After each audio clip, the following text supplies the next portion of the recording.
నమస్తే, welcome to meta news. ఇక మ్యాటర్లోకి వస్తే కడపలో వైసీపీ కోటకు బీటలు వారాయి. అసెంబ్లీ ఎన్నికల్లో ఉమ్మడి కడప జిల్లాలో చతికిలబడ్డ వైసీపీకి అప్పటి నుంచి వరుసగా కష్టాలైతే వెంటాడుతూనే ఉన్నాయి. జిల్లాలో వైసీపీ పరిస్థితి నానాటికి దిగజారిపోతుంది. జగన్ పులివెందుల పీఠం సైతం కదలడంతో వైసీపీలో నైరాశ్యం నెలకొంది. పులివెందుల జడ్పీటీసీ బైపోల్లో తెలుగుదేశం పార్టీ భారీ విజయం సాధించి చరిత్ర తిరగరాసింది. పులివెందులతో పాటు ఒంటిమిట్ట జడ్పీటీసీ స్థానాలను కూడా టీడీపీ గెలుచుకుంది.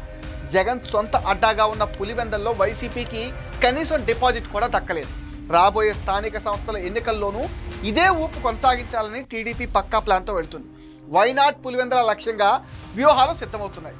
తన సొంత నియోజకవర్గంలో ఓటమి తర్వాత అటువైపు కన్నెత్తి చూడని జగన్ తన తండ్రి వైఎస్ఆర్ వర్ధంతి సందర్భంగా మళ్లీ పులివెందుల్లో అడుగుపెట్టారు. సొంత ఇలాకాలో పునాదులు కదిలిపోతున్న వేళ జగన్లో మార్పు ఉంటుందని స్థానికులు భావించారు.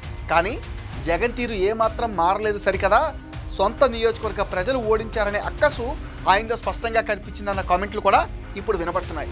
అధికారంలో ఉండగా జగన్ పరదాలు మాటున పర్యటించారు. మాజీ అయ్యాక కూడా అదే మాదిరి వ్యవహరిస్తున్నారనే విమర్శలు కూడా ఇప్పుడు వినిపిస్తున్నాయి.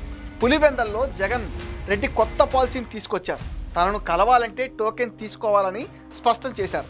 గతంలోనూ తాడేపల్లిలో జగన్ను కలిసేందుకు డబ్బులు వసూలు చేసేవారన్న ఆరోపణలు కూడా వచ్చాయి. ఈ విడత పులివెందుల పర్యటనలో జగన్ మొహం వాడిపోయింది. పులివెందుల ఒంటిమిట్ట ఎన్నికల్లో ఫలితాలపైన జగన్ తీవ్ర అసంతృప్తితో ఉన్నారని వైసీపీ వర్గాలు చెప్తున్నాయి.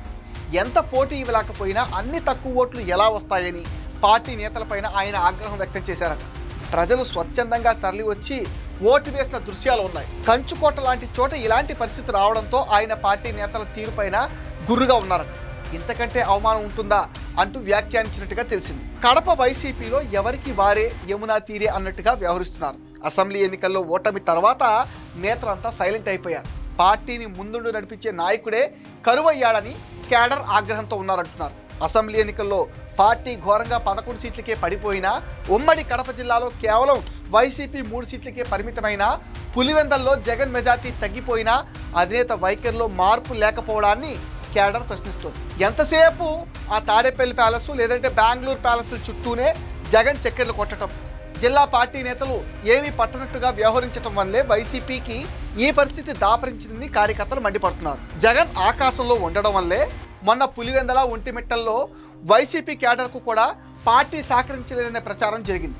ఇప్పుడు ఏకంగా పులివెందుల ఎమ్మెల్యేగా ఉన్న జగన్ సొంత పార్టీ కార్యకర్తలు కలిసేందుకు వీఐపీ పాసులు జారీ చేయించి మరింత అబాస్పాలయ్యారు. కనీసం ప్రతిపక్ష హోదా కూడా లేని జగన్ ప్రజలు పార్టీ నేతలు కలవాలంటే పాసులుండాలన్న నిబంధన పెట్టడం ప్రతి ఒక్కరిని షాక్కి గురిచేసింది.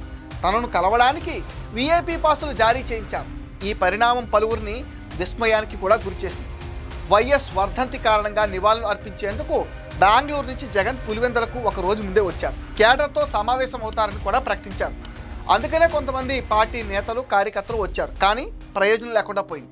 టోకెన్ సిస్టమ్ ఉందని, టోకెన్ ఉన్నవారినే జగన్ కలుస్తారని ప్రకటించారు. బిల్లుల కోసం వచ్చేవారికి టోకెన్లు ఇవ్వటం లేదట. ఏదైనా అడుగుతారు అనుకుంటే మాత్రం అసలు ఛాన్స్ ఇవ్వటం లేదట. ఫోటో దిగి వెళ్ళిపోతారు అనుకున్న వారికి మాత్రమే టోకెన్లు ఇచ్చారట. జగన్ పాసుల జారీ విధానం చూసి జనం తిట్టుకుంటున్నారు. పాసులున్న వ్యక్తుల్నే భద్రతా సిబ్బంది అనుమతించడం, గతంలో ఎన్నడూ లేని విధంగా కొత్త పద్ధతిని ప్రవేశపెట్టడంపై ఆ పార్టీ నేతలు కార్యకర్తలు తీవ్ర ఆగ్రహంగా కనిపిస్తున్నారు. భద్రతా సిబ్బందితో పలువురు వాగ్వాదానికి కూడా దిగారు. గత 5 ఏళ్లు ఇలానే ప్యాలెస్లో ఉంటూ ఎవరికి అపాయింట్మెంట్ ఇవ్వకపోవటం, పరదాల చాటున తిరగటం మూలంగా తగిన మూల్యమే చెల్లించుకున్నారు. పులివెందుల్లో డిపాజిట్ పోయినా ఇంకా మారకపోతే ఎలా అని అధినాయకత్వం తీరుపైన క్యాడర్ ఫైర్ అవుతుంది. ఇది మెటా న్యూస్ అప్డేట్. ఈ వీడియో పైన మీ విలువైన ఒపీనియన్ని కామెంట్ సెక్షన్లో మెన్షన్ చేయండి. మీరు ఇచ్చే కామెంట్స్తో మరిన్ని ఇంట్రెస్టింగ్ వీడియోస్ మీకు అందిస్తామని మీరేం చేయాలి మీకు తెలుసుగా. ఈ వీడియోస్ని లైక్ చేయండి, షేర్ చేయండి, మెటా న్యూస్ని సపోర్ట్ చేయండి, సబ్స్క్రైబ్ చేసేయండి.